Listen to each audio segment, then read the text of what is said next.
बीच में आया हूं, आपसे पूछने के लिए आया हूं, केजरीवाल चोर है या केजरीवाल को जेल भेजने वाले चोर हैं?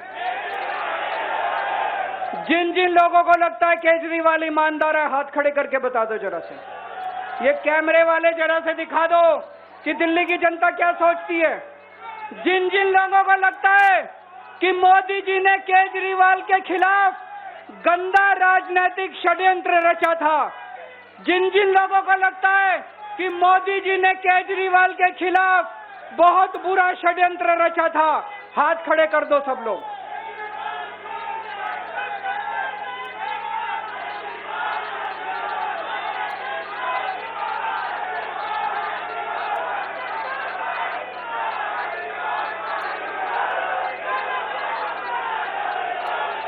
एक बात और करना चाहता हूं आज आपसे।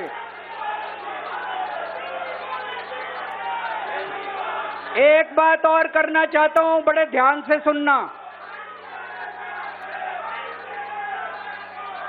एक बात और बहुत जरूरी बात है, सारे जने बड़े ध्यान से सुनना। ये आरएसएस वाले कहते हैं हम राष्ट्रवादी हैं, आरएसएस वाले कहते हैं हम देशभक्त हैं।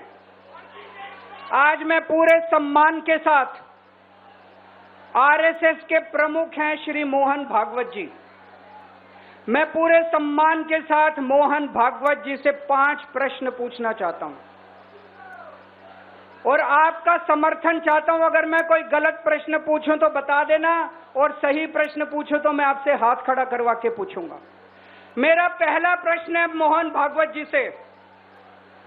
जिस तरह मोदी जी देश भर में लालच देके या ईडी और सीबीआई की धमकी देके, डरा के दूसरी पार्टी के नेताओं को तोड़ रहे हैं, पार्टियां तोड़ रहे हैं, सरकारें गिरा रहे हैं, क्या ये देश के लिए सही है?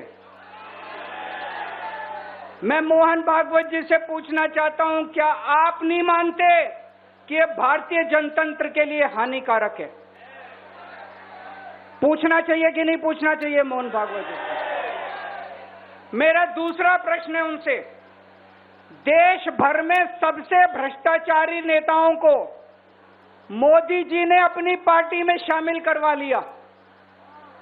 जिन नेताओं को कुछ दिन पहले मोदी जी ने खुद सबसे भ्रष्टाचारी बोला, जिन नेताओं को अमित शाह जी ने खुद भ्रष्टाचारी बोला, कुछ दिन के बाद उनको बीजेपी में शामिल करा लिया। मैं मोहन भागवत जी से पूछना चाहता हूं, क्या इस प्रकार की राजनीति से आप सहमत हो? क्या आपने कभी ऐसी बीजेपी की कल्पना की थी? पूछना चाहिए कि नहीं पूछना चाहिए मोहन भागवत जी से? मेरा तीसरा प्रश्न है मोहन भागवत जी से। बीजेपी आरएसएस की कोख से पैदा हुई है कि नहीं है? कहा जाता है ये देखना आरएसएस की जिम्मेदारी है कि बीजेपी पथभ्रष्ट ना हो। मैं मोहन भागवत जी से पूछना चाहता हूं, क्या आप आज की बीजेपी के इन कदमों से सहमत हैं? क्या आपने कभी मोदी जी से ये सब ना करने के लिए बोला? मोहन भागवत जी बताएं कि क्या आपने मोदी जी को ये सब गलत हरकतें करने से रोका कभी? पूछना चाहिए नहीं पूछना चाहिए? मेरा चौथा प्रश्न है मोहन भागवत जी से। जेपी नड्डा जी ने लोकसभा चुनाव के दौरान उन्होंने कहा कि बीजेपी को अब आरएसएस की जरूरत नहीं है। आरएसएस बीजेपी की मां समान है कि नहीं है? क्या बेटा इतना बड़ा हो गया कि मां को आंखें दिखाने लग गया? क्या बेटा इतना बड़ा हो गया कि आज मां को आंखें दिखाने लग गया? जिस बेटे को पाल पोस के बड़ा किया, जिस बेटे को प्रधानमंत्री बनाया, आज वो बेटा पलट के मां को अपनी आंखें दिखा रहा है। मातृतुल्य संस्था आरएसएस, आज वो बेटा अपनी मातृतुल्य संस्था को आंखें दिखा रहा है।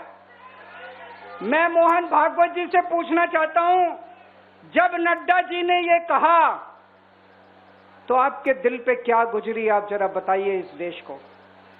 क्या आपको दुख नहीं हुआ? मैं आरएसएस के हर कार्यकर्ता से पूछना चाहता हूं, जब नड्डा जी ने कहा कि हमें आरएसएस की जरूरत नहीं है, क्या आरएसएस के हर कार्यकर्ता को दुख नहीं हुआ? मेरा 5वां प्रश्न मोहन भागवत जी से मैं कहना चाहता हूं, आप ही लोगों ने मिलकर कानून बनाया था कि 75 साल के होने पे कोई भी व्यक्ति रिटायर होगा। इस कानून के तहत आडवाणी जी को रिटायर कर दिया, मुरली मनोहर जी जैसे बड़े बड़े नेताओं को रिटायर कर दिया, बीसी खंडूरी जी को रिटायर कर दिया, कलराज मिश्र को रिटायर कर दिया, शांता कुमार को और पता नहीं कितने लोगों को रिटायर कर दिया। अब अमित शाह जी कह रहे हैं कि यह नियम मोदी जी पे लागू नहीं होगा। तो मैं मोहन भागवत जी से पूछना चाहता हूं, क्या आप इससे सहमत हो कि जो नियम आडवाणी जी पे लागू हुआ वो मोदी जी पे लागू नहीं होना चाहिए? आप ये पूछना चाहते हैं कि नहीं पूछना चाहते? पूरा देश आज मोहन भागवत जी से ये प्रश्न पूछना चाहता है। एक और बात रखना चाहता हूं मैं, प्रश्न के रूप में नहीं है। आज हमारे देश के अंदर शिक्षा व्यवस्था का बहुत बुरा हाल है। जिनके पास पैसा है वो अपने बच्चों को प्राइवेट स्कूलों में भेज देते हैं, जिनके पास पैसा नहीं है वो मजबूरी में सरकारी स्कूलों में भेजते हैं। 75 साल के अंदर सरकारी स्कूलों का बेड़ा गर्क कर दिया हर सरकार ने इस देश के अंदर। लेकिन ऊपर वाले की कृपा है कि ऊपर वाले ने इस देश को एक मनीष सिसोदिया दे दिया। 75 साल के बाद इस देश में एक ऐसा शख्स आया जिसने गरीबों के बच्चों को भविष्य की एक उम्मीद दी।